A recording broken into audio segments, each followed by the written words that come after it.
ముగింపు. ఎట్లా ఉంది, ఎవరు గెలిచినట్టు అనిపిస్తుంది ఇక్కడ? ఇక్కడైతే మేము మాకు అందరికి తెలిసిన దాన్ని బట్టి అయితే బీజేపీకి వేస్తామంటున్నారు. ఎందుకంటే ఆయన చూస్తే నేర చరిత్ర అంత రౌడీజం, ఎంఐఎంకి సపోర్ట్గా ఆయన నిలబడి మొత్తం ఆయన కాంగ్రెస్ నిలబడకుండా ఎంఐఎం ఉన్నట్టే కనిపిస్తుంది. కాబట్టి ప్రజలు వాళ్ళు అట్లా ఆలోచిస్తున్నారు.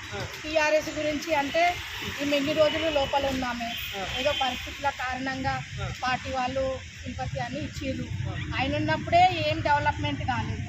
ఈమె వచ్చి ఏం డెవలప్మెంట్ ఇప్పుడు ఇక్కడ స్టేట్ గవర్నమెంట్ని ఎదిరించి డెవలప్మెంట్ చేసేంత అయితే లేదు కదా. కాబట్టి ఒకసారి అవకాశం ఇద్దాము బీజేపీకి.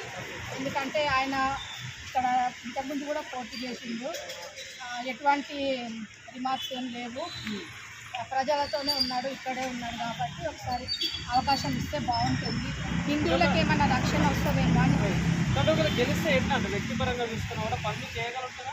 తప్పకుండా. ఎందుకంటే ఇప్పుడు మనకి ఇక్కడ ఇది పార్లమెంటు, కిషన్ రెడ్డి ఎంపీ.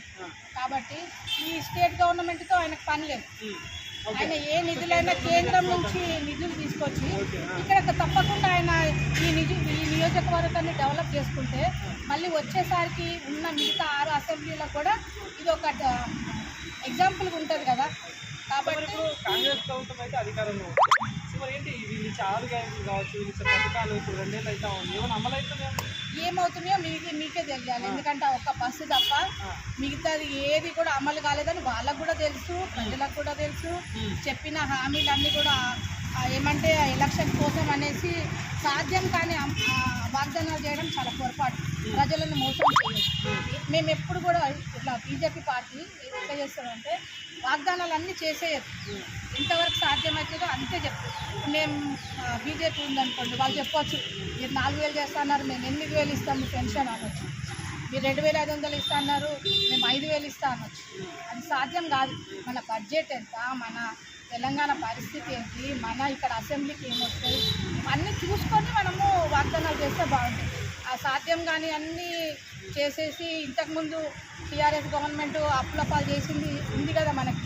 మళ్ళీ వీళ్ళు వచ్చి కూడా అంతకంటే డబల్ చెప్పి ప్రజల్ని ఇట్లా మోసం చేస్తే ఇవాళ రేపు ఇంట్లో ఉన్న మహిళలకు కూడా తెలుస్తుంది ఏమని ఎవరు ఇట్లా చెప్పి మోసం చేస్తున్నారు. 2500 ఇస్తా అన్నారు. అది అందరు కూడా నమ్మిరు. ఈ ఒక్క గ్యారెంటీ విలంబంగా ఇవన్నీ ఎందుకండి? అవన్నీ పెళ్లి చేస్తున్నారంటే ఒక స్థాయిలో ఉన్న వాళ్ళు చేసుకుంటారు, ఎవరి స్థాయిని బట్టి వాళ్ళు చేసుకుంటారు. ఏదో గవర్నమెంట్ ₹1,00,000 మరీ గరీబు వాళ్ళకని చెప్పింది. అది అంతవరకు అది సక్రమంగా అమలు చేస్తే చాలు. నువ్వు అది కాకుండా దానికి తోడు తులం బంగారం అన్నావు. నువ్వు చెప్పినప్పుడు అది 70,000 80,000 ఉంది. ఇప్పుడు 1,40,000 పోయింది. ఇప్పుడు ఎక్కడి నుంచి తెచ్చిస్తావు నువ్వు? మరి ఎందుకు అట్లాంటి కాంగ్రెస్ ప్రభుత్వం ఇట్లాంటి వాగ్దానాలు చేయడం ఎంతవరకు కరెక్ట్? పోటీ ఏం లేదండి. ఇప్పుడు అందరు కూడా ప్రజలు కూడా ఒక అవకాశం ఇస్తాము అని ఆలోచిస్తారు. ప్రజలంతా కూడా ఏంటంటే ఒక్కసారి అవకాశం ఇచ్చి చూద్దాం. ఎప్పుడు కూడా బీజేపీకి ఇవ్వలేదు, తెలంగాణలో అధికారం రాలేదు. ఒక్కసారి జూబ్లీహిల్స్లో ఇస్తే ఆల్రెడీ కిషన్ రెడ్డి గారు ఏంటంటే ఆయన ఫండ్స్తో కొన్ని ప్లేస్లలో కమిటీ హాల్ కట్టించి, కొన్ని హాస్పిటల్స్ దగ్గర షెడ్స్ వేయించి పేషెంట్స్ ఎండలో నిలబడకుండా చేసిండు. తర్వాత కరోనా సమయంలో చాలా మంచి ఇవన్నీ ఉన్నాయి. మన లేకుండానే వాళ్ళు అన్నీ చేసినప్పుడు మరి కొంచెం ఆలోచించే వాళ్ళైతే గమనిస్తారు.